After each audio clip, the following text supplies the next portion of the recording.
government in Italy, which is, is a massive thing. It's clear that they're going to, cause all sorts of trouble.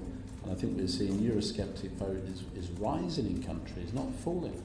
So I think, you've had all this global disturbance, but sometimes you need a shake-up.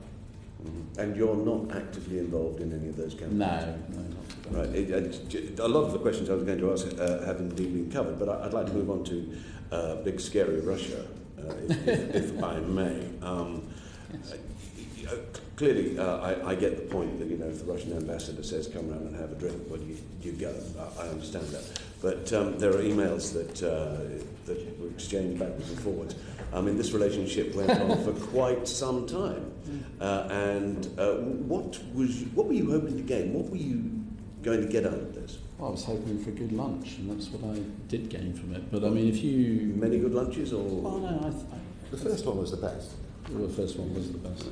But, the Sunday Times wrote 4 pages, front page 2, 3 and 4, on the back of the fact I had a lunch with the Russian ambassador, initially, and that was followed up after we'd seen Mr. Trump, President Trump, and the infamous golden apartment doors. Yep. And so I would have thought, given that we had met the Russian ambassador, he said, come back in and see me.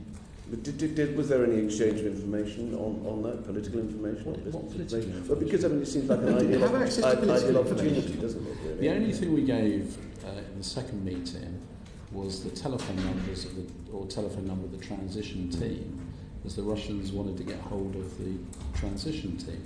Now, we had been to visit Trump Tower. It was utter chaos. Distracting the room walking around, sorry. So we'd arrived there. There were 40,000 demonstrators outside Trump Tower. We were locked in 6 hours, I think, in Trump Tower, a bit like the Russian, same length. And so we ended up in Kellyanne Conway's office. She popped down and said, "Do you want to see the boss?" I said, "Well, of course we do." So this idea that this whole meeting was planned to go and see Trump, it wasn't. Nigel had gone to do a speech in Florida. We thought, wouldn't it be fun to go up to New York and meet him, see if we could meet some of the people we'd met and just have a drink and a thank you with them. They said, yes, come and see us. We walked down Fifth Avenue, 40,000 people coming swearing everything they can possibly say about Trump. We get locked in, the Secret Service locks in, you've got to stay here. There was obviously chaos because they'd suddenly won. We were sitting in Kellyanne Conway's, and I'll tell you what happened. This young girl who was on the transition desk, and she'd obviously been there a while, she said, "You're British. Do you have the telephone number for number 10 Downing Street? Because they called and I haven't got a number for them." And I looked at her and said, "Why?" She said, "Because we've had no relationship with the British or many of these governments because they didn't think we were going to win." So with astonishment, I gave it to her. That's the number I've got. And she asked me about a number of other embassies, which I did have numbers for, and I gave it to those. I said to her, extent of your exchange of information. Yes. No, I said to her, what if someone wants to get in touch with you? She said, "Here's a number. You can give them that." So when we went to see, 2 days later, I came back, and the first thing I went to was an event at Buckingham Palace for the Queen's Canopy Project. There was a number of. Can I come back to Russia? Sorry, but this is relevant because you need to understand. You need to understand the process because this is important. I met lots of the diplomatic community who I've known very well for a long time. They asked me exactly the same question. And they were obviously seeing the picture. They wanted to know what happened, so I told them.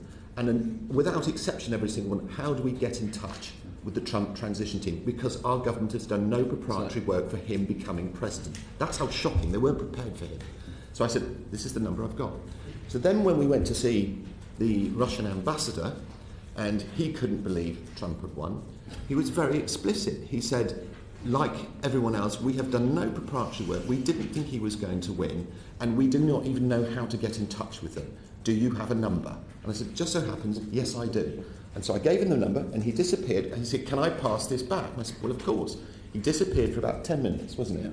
And then he came back and said, thank you very much for that. And I said, I'm astonished. What do you mean? He said, nobody thought he'd win. What people seem to forget, nobody thought Trump would win. You do appreciate from the outside point of view, it does look extraordinary that you went to meet these two very powerful, influential people. Of course. And that was all that happened. Yes, but what do you mean all? We gave them their telephone number. I mean, that's what they asked for. But we were. But the picture. But you've got to remember, meeting President Trump was not planned. Kellyanne Conway saw Nigel, gave him a hi, a big hug, saw me, Naren, nothing, we had to chat. She said, so we go and see the boss. It wasn't planned. So we went up and saw him at literally with a spur of the moment because she thought it might be a nice idea for the President to see Nigel. And so we then spent a lovely hour and a half with President-elect 2 days after this extraordinary experience, having a chat. Can we put one question to bed? Did you ever accept money from the Russian government to get on the referendum? Yeah. I think that's it. Thank you. Brendan O'Hara. Thank you, Chair. Could I ask, who are big data dolphins? Well, big data dolphins, after we've got, as I said, we've got a team that work on artificial intelligence and big data in Bristol on the insurance side.